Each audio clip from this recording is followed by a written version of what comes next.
ขาดเธอเหมือนขาดใจแม่นอีหลีเด้อพี่น้องขาดใจแท้ๆน้ำปลาเมิดน้ำปลาเมิดเบิ่งไหมโอ้ยกำลังกินตำข้าวปุ้นตายแล้วพี่น้องน้ำปลาเมิด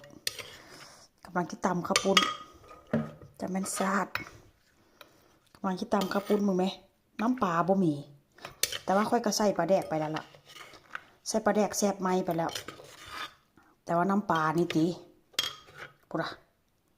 เป็นแต่แซ่บขนาดพี่น้องกุ้งมีกุ้งอยู่4 ตัวปลาหมึกก็คานล่างกันเลยกินตำแต่ตำข้าวปุ้นนี่แหละพี่น้องเห็นไหมแต่ว่าน้ำปลานี่ติค้อนก้นแท้ๆขาดเธอเหมือนขาดใจตายอีหลีถ้าขาดน้ำปลานี่ก็มันก็บ่แซ่บแล้วบ่มีน้ำปลานะใส่เกลือก็แซ่บอยู่แต่ว่าก็เป็นเจลเหลวจังไดบุพี่น้องว่าบ่หันขาดน้ำปลานี่หมดเอาซื่อๆความแซ่บมาเด้อมากินน้ำกันเลิกงานมาดึกพี่น้องเว้ย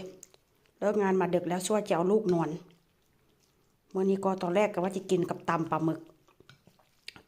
ก็ข้านตำข้านตำว่าสันข้านล่างปลาหมึกตัวใหญ่กับข้านล่างพี่น้องพักก็ความว่าข้านความว่าเมื่อยพักก็โบราณแต่ว่าก็จะกินจังซี่ล่ะแล้วก็มีไส้กรอกนำไส้กรอกนี้ผัวทอดให้มีแต่น้ำมันนี่มันออกจากอันนี้เด้อพี่น้องไส้กรอกหมูภาษาสเปนกับเจ้าฮอยังก็ชิตตอราพี่น้องกินกับขนมปังแซ่บแต่ว่ามื้อนี้ค่อยก็จะกินตำข้าวปุ้นนี่ล่ะมาเด้อมากินน้ำกันเด้อเบิ่งน้ำมันพี่น้อง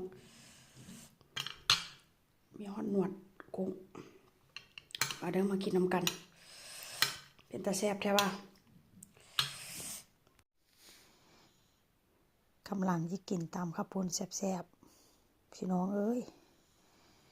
ลูกสายอวกไอหลายแล้วก็อวกมึงไหมหมดสภาพเลยแม่หาก็ซักผ้าปูที่นอน2 มื้อที่แล้วแล้วก็มานอนอยู่นี่ดีแต่ว่าอันสั้นหนึ่งใส่เสื้อผ้าสั้น2ใส่เสื้อผ้าสั้น3นี่เป็นเตียงนอนแล้ว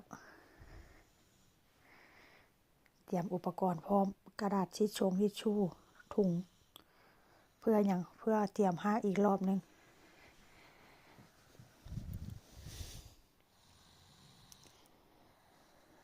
หัวกับบริหารนี่ล่ะ